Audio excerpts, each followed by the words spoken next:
Molly Marsh is a TikTok OG, dance devotee, and bubbly best friend to a huge online audience.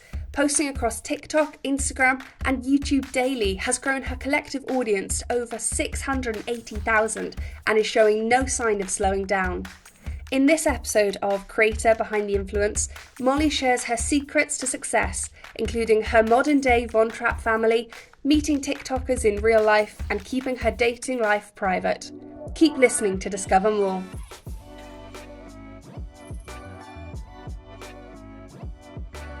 Hello and welcome back to Creator Behind the Influence. I am Jenny Quigley-Jones, the CEO of Digital Voices, and today we are joined by the wonderful, fast-talking, fast-moving dance queen herself, Molly Marsh. Hello. Hello. Yes, I'm Molly Marsh, social media creator, influencer, TikTok, Instagram, YouTube, 700,000 combined followers.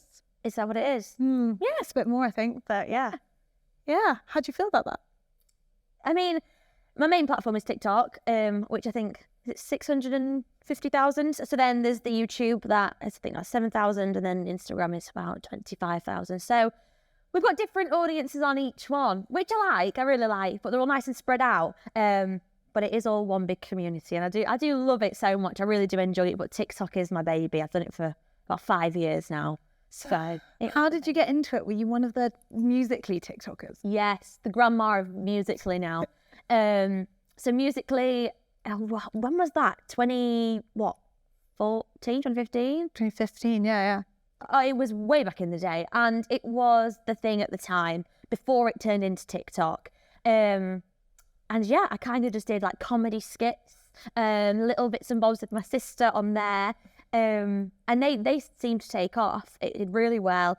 Followers started to come on Musical.ly. It was really weird. And then got crowned, which was the verification. It was a crown at the time. And then once I got crowned, the followers then kept building up. And it was just a hobby, this was just a hobby. So it was really fun. Never saw it as a job because it wasn't really a job at the time. TikTok wasn't a thing. It was just YouTube at the time. So kind of carried on with that, and then went to actually represent Musical.ly at the O2 under the comedy section of the app. So that was actually a big boost for me, I think, of what started it all off to be quite real and quite like this could go somewhere. So went to that at the O2, did a few of my comedy skits on the big screen, like I just did some ready for that event. So they showed the audience and I won it. So we flew out to Milan to the Musical.ly, like, I don't know what they called it. It was like a finale type thing. Musical.ly's Got Talent. Yeah, it was a bit like that. And there was someone from everywhere, all over the world at this like finale. So I was there representing Musical.ly for comedy for the UK. I went with Twist and Pulse for the dancers. They won for dance. And Kellen, who won for the singer on the app at the time. Went there and I didn't get any further from there. But it was really fun, a really good experience. But it felt quite real because for my family then it was like, oh my goodness, like, what's she doing on the stage, and why do people know her, and what's going on? And it was really strange, but great to like open up my mum and dad's eyes to it, like what it could be like, and where it could go from there. So that's kind of how it started, and then it amazing turned to TikTok, and it all got transferred over, and it literally did transfer over. Like the account literally went like that, and the crown turned into a verification, and it just all went over. So it was a really weird switch up, but I'd never thought when it moved to TikTok it would be as big as it is now, because it is huge now. It's ridiculous. There's so many more people on the app, which is why I say I'm quite a grandma of Musical.ly, because there was so very little on Musical.ly, and now there's so many people on TikTok. It's crazy. Musical.ly it felt sometimes like it stayed too within its niche, whereas TikTok's become like omnipresent. Yeah. So you said you were doing Musical.ly on the side. What were you doing most of your time? So I was at school at the time. So it was literally a hobby, like doing video stars and Vines, but Musical.ly seemed to take off out of all of the apps. So literally was at school, dance class after school, because I knew I wanted to go to drama school. So just going to dance and singing classes until it was year 11, and then off to drama school. So you filmed with your sister from quite early on, and you still feature your family a lot in your content. Yes, yeah. Were they behind it from the beginning, or was it just your sister who got it and would kind of go along with you? Just sister at the beginning. They didn't even know what we were doing. It's like we were just on our iPads upstairs. They didn't have a clue we were posting these little stupid videos on Musical.ly. But now, once they came to the events with us and they kind of saw what was going on and they understood it was like all legit, like they had to come with us, of course, we were so young. But as soon as they understood it was like a legit thing, they was like, wow, okay. So then they got more involved, I think, because it was like, it was a support we needed. If we wanted to do a video, they wouldn't say no. Like, they were very supportive, and still to this day now, if I have an idea, I'm like, we all need to be in this, come on downstairs. Like, they're all like, let's do it, yeah. Where do you think that comes from with your family? Why are they so excited to be in it and willing to? Because if I asked my parents, they would tell me to go away. We are a very theatrical family. So mum went to drama school, and then my dad, how they actually met, mum went to drama school. They like loved each other at school, but couldn't see each other because they both had like separate lives. And then mum was at drama school, and the only way for dad to see her was to get in the shows. So dad would like sign up for when they're doing Little Shop of Horrors. So dad was the dentist in Little Shop of Horrors while mum was playing blah, blah, blah. So that's how they saw each other. So dad's got that in him as well. He does secretly love it. And or he doesn't have it in it. He doesn't have it in him and he's willing to do it for your mum. Yeah, willing to do it for us girls. And then my sister, she is very talented. She's been in Nativity the Musical tour, finals for like Matilda on the West End. So she's very, very theatrical, and she wants to go to drama school like me as well. So yeah, a very theatrical family, and I think that just leads to doing TikToks together in the kitchen. It feels like the TikTok version of Von Trapp family. Yeah, no, it is. It really is that, yeah. So yeah, they're all down for it. They're always up for a laugh on TikTok. And given you went to drama school, did you want to go into like theatre, TV, singing? What did you want to do? Yes, so originally I wanted to do cruise ships. You kind of at drama school, you kind of think you're going to walk into it, because I remember being there and everyone there was like, I'm going to be in the West End, like I want to be in Mamma Mia, and like that's what I'm going to do and that's it. But the reality of it is like stepping stones. So as soon as I left, we graduated in 2020, so COVID times. So you couldn't just go into an audition for Mamma Mia, which I would have loved to do, or couldn't go into a Carnival cruise ship audition. You couldn't do that. So it was all online, and Haven Holidays was casting for a dancer host at one of their parks in Devon. And I was like, that's up my street. I'd go and like, do party dances, Agadoo for kids and stuff like that. I'm like, I'm so down for that. So I auditioned for that, got the job, and then did some time at Haven. So it was a dancer. You do like the dancers, the party dancers, bingo bits, hosting now and then. So all really fun. But then social media was taking over throughout this time. So the idea of cruise ships and like going on the West End, it kind of faded into the back because social media was now a full-time job. So I left Haven and went for social media full-time, because it just over the times of throughout 3 years of drama school and then working at Haven, it was then a job. So it was like, what do I do? It's like a whole new path that wasn't even an option before. Yeah, so I've tried to balance it out now. I do my social media full-time, and then at Christmas I'll do panto. So I've still got that sprinkle of theatre in there. I've not completely cut it out. Yeah, I was going to say, because it must be a very different buzz, like performing live to an audience, or even like the fun bingo bit. Yeah. To being... interacting. Yeah, to not interacting with the audience so much on TikTok. Yes, yeah. Do you feel the difference? Yeah, there definitely is. Like, there's meeting people, like, they think you're a real life fairy. Like, I saved the day in panto, like, they think you're a real life fairy. It's amazing. And like, the audience just love it. There's always a full audience. Like, live theatre is just amazing. So yeah, I definitely love that. You don't want to give it up? No, I wouldn't do that. I would not do that. And is that one of the reasons you film with other people quite a lot? So you seem to like try and bring other people into it. Is it because it gives you a bit more of a kick? I'd say yeah, but the truth is my videos do better with other people. I think on my own, people are slightly boring. Other people, they're really interested. Like, if you actually look at any videos of me on my own, or like videos of me and my family, or me and my sister, or people like that, it does better. So, like business marketing mind, with people always works better for me. You've got to get friends to make more money. And not on my, on my own, I must be really boring. So it's funny because your personality comes through every time we've spoken. You've been like, it's like turning a light on. Yeah. So I find it really funny that you by yourself isn't. I don't know. Well, see what you think. If you like me on my own, I'll do more videos for you on your own. Like, I feel like it's turned into Cameo. I'm like paying you so much. Hi, Jenny. Okay, so where do you see the future of the industry going? Like the future of theatre, with like social media being like sometimes a much more lucrative option, I would say, than theatre as well. Do you think it's going to change the way people aspire to be in the industry? Do you mean just on TikTok? Yeah, TikTok, but also like compared to people, everyone you know who went to drama school, Yeah. they went in often wanting to be on the West End. Yeah. Do you think they're going to change and be like, actually, I want to do drama school so I can be a TikTok star? No, I don't think it will. I don't think it will, no. There is a lot of people in the industry, like theatre industry, that are on TikTok and it's working in their favour. Like one of my friends, Hannah, she is now on SpongeBob, the musical, and she does TikTok as well. So it can work in your favour if you do both at the same time, but I don't think people would, you know, go through drama school and hope that TikTok would help in a way. I don't think that would be a thing, but it's definitely good if you do it at the same time.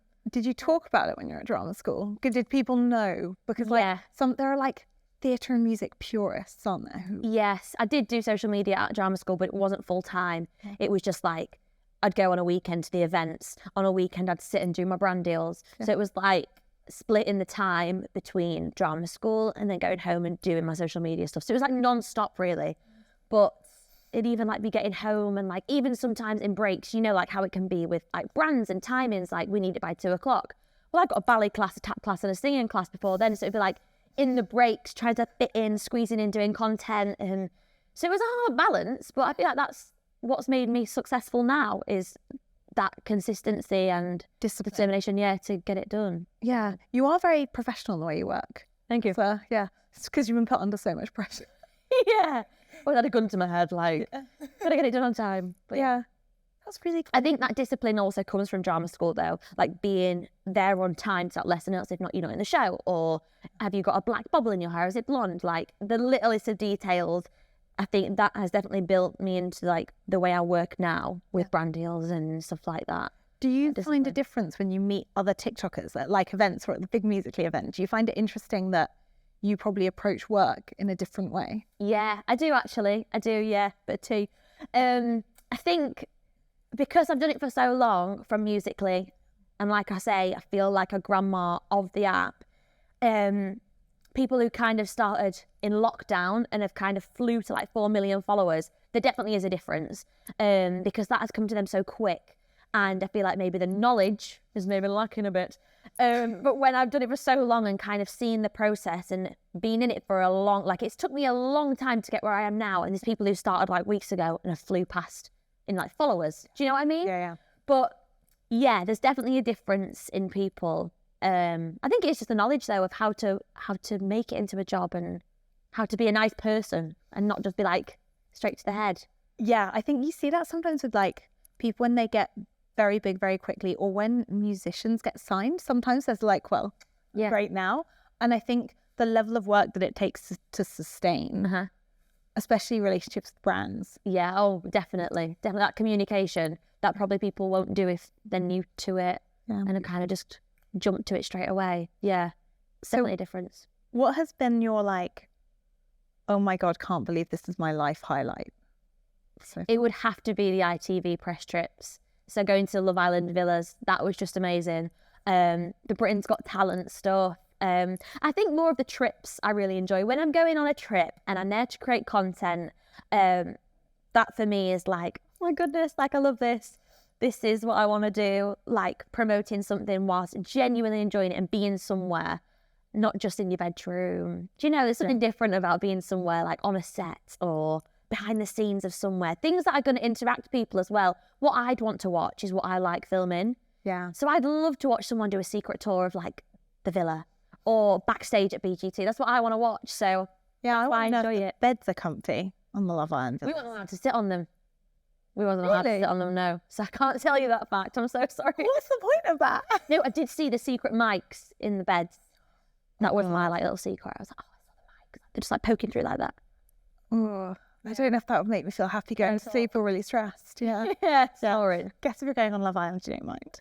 Well, yeah, you won't really mind, would you? That's really cool though. So there's this like way that traditional entertainment is interacting with social that is like central to your career. Yeah, it's all blending in now as well. You like when it all first started, I don't think you'd ever think of TV shows using creators to promote because like you don't need it. Like, really? Do you really need me to come and say that?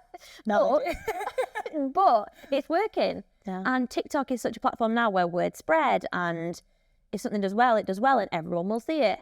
So yeah, it's working in the best ways. I know so many people who only watch Love Is Blind because of TikTok. Really? don't know if I haven't watched it yet, so I can't comment. has it not got on your feed yet? No, sorry. Oh, it's a lot of like dissection. Oh, really? Yeah, so I wasn't even going to watch it, and then I saw so much on TikTok. I was like, You're gonna have to watch it. Yeah, Mm. it's really clever to create demand. Right. And it used to be like when you're on Musical.ly, the only way of that interaction happening was like sending people to premieres Yeah, yeah. and having them post an Instagram photo from the premiere. Definitely. And it sounds much more sophisticated now. Yeah, there's more things to do. There's more opportunity now. But also, there's a massive, what is it? Massive, not pond of fish, what is it? There's more fish in the sea now. What is it called? There's more. There's more creators as well as, no. Well, that's the official way of saying it, yeah. I'm going to say more content. There's more fish in the sea. Competition. Yeah. Okay, so more competition to be the person they bring to the... Yeah. That's what I meant. That for a second. That was cool. So do you feel ever like competitive with other creators? Are there creators who get jobs and you're like, oh, that was the behind the scenes I wanted to do? There's definitely been times where I've gone, oh, I'd love to have done that. Like, why didn't I get that? But then also, everything happens for a reason. And if you'd have done it, something would have gone wrong and you wouldn't have got this next thing. So I'm very positive the way I think with things like that. And opportunities will come. I'd never think about 2 years ago doing what I'm doing now. So everything does happen for a reason. And back then I would have been like gutted that I didn't get something, and it happens for a reason. So say drama school. You've got to not get the parts a few times, right? Exactly. It all helps. I think it all intertwines quite well of the way I think now, because parts at drama school, you want the main part, you want this part, you don't get it. It's just the way the cookie crumbles. just got to go with it. So, yeah. So where do you see your kind of career going? Do you want to keep doing social? Do you want to start blending it with hosting? Do you want to keep doing... Dream is presenter. I'd love to be a presenter. I don't know what on, but some sort of presenting is dream. It used to be children's television. But the more I think about it now, I'm kind of open to any sort of presenting, just getting my teeth into anything where I can host, really. But also I'd like to get into television, whether that is soaps, acting, or whether that's reality. I'd love to do some sort of TV. I attend like workshops for like acting soaps now, so Waterloo Road workshops or Ackley Bridge, Hollyoaks, stuff like that. So I'd like to do a bit of TV, presenting, and just keep pushing social media, really. Yeah. To a wider audience. You don't seem nervous to try anything new or to get out of your comfort zone. No. Where's that come from? Don't know. Put me in deep water with sharks, you'll see a different side of me. Yeah. But anything else, I'd do anything, really. Do you know what? I was watching South Africa Jungle. You know, the new jungle one that's on at the minute. And I was like, I could do that. Except from, have you watched it or not? No. All right, okay. Well, Toff just got dropped into water with crocodiles, and that would have been, get me out of here. So is I'm a Celeb, has it moved to, I'm a Celeb to Get Me Out of Here, has it moved to South Africa? I don't think it's moved. I think it's just this one. This specific one? This one. It's like legends, like all legends, to make the celeb legend of the jungles. Yeah. Cool. Could be you one day. Yeah, manifest. Yeah, manifest it. I thought, like, race around the world, I feel like you could do that. You know, you get chucked in a random location and have to get away somewhere else. I feel like that would be entertaining to get you. Like Hunted, that's on at the minute. I'd love to do that as well. Hunted would be really fun. So yeah. I want to do everything. Yeah. I think I just can't have everything. So have you always been like that? Have you always thought like you wanted to get the most from life and like willing to seize opportunities? Yeah, definitely. Yeah. I'd always take every opportunity as well. I don't think I'd ever really say like, no, I'm not going to do that. I think I'd just be quite open to doing anything. It's really cool. It sounds like you do you not have crippling self-doubt or get really anxious before you post something? Or No, I never have really either. But I think that comes with like being quite lucky on social media in the sense that I've never really struggled with hate. I've never really struggled with any negativity. Obviously now and then there's the odd one, but nothing that's ever affected me. So I feel like that's really helped the way I am now. Yeah. Yeah. But I think even if there was something to come up or, you know, something negative to happen, then it wouldn't affect me, I don't think. I think I'd be quite strong-minded in that sense. Yeah, it's interesting because I guess you've also got such a strong support network who are involved in and love what you do as well. So like you've got that hardcore of people who care about you, so you wouldn't permeate the army so much. Yeah, definitely. Cool. And so you've got these kind of big goals of TV, big goals of presenting. How does management help you get there? Like, did you always want a manager? Did you always do your own stuff? Yeah. So when, do you know what? I've had a few managements, and I've always said to people maybe who don't have management that I'd advise it. I like having someone there to help me. And now, like, and I've been through like not having a manager and then having a manager. And I've always found like where I felt most comfortable is when I've got someone to help me and just be there for me. And it's almost like left hand, what's it? Wing woman. Yeah. Wing woman. Yeah. So yeah, and it also helps that my manager is my best friend as well. So it works hand in hand. I feel like that relationship is very important. Is that how it happened? Did you choose someone who was your friend first? No, so I met my current manager through a management. So we got on really well. We worked dream team, and it was like there's something here that's working really well. Yeah. And then things moved on, things changed. Went with other managements, and then she made her own management, and now it's like it's on fire. It's gonna work. That's awesome. Yeah. I feel like that happens with creators, and it's kind of the most successful way of doing it is when you know you have a really strong partner that you respect. Yeah. And you trust them to like actually. Oh, you definitely need that. Definitely. Because I've been with people where maybe you haven't had that connection, or I like having a woman as well.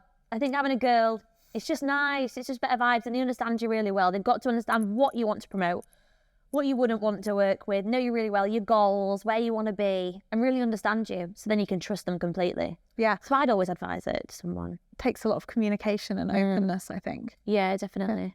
All right. So it's interesting you say you've like haven't got any hate, but you've also been super open about quite controversial things, like botox. Yeah. Yeah, that's quite recent actually.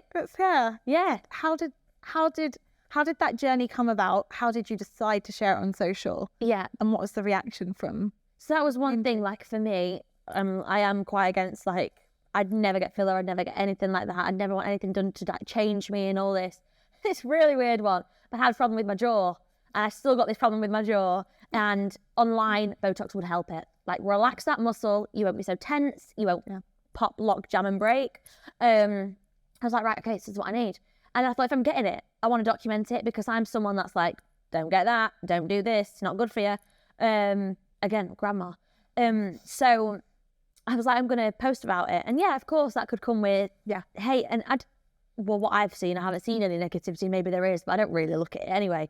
But yeah, once I got it done, and I was like, we'll see if it works. Because if people are in my position with this jaw problem, I'd want them to know if it works or it doesn't. And it definitely relaxed the muscle, but I don't think it's worked for the popping, locking. Did your jaw click? Really bad.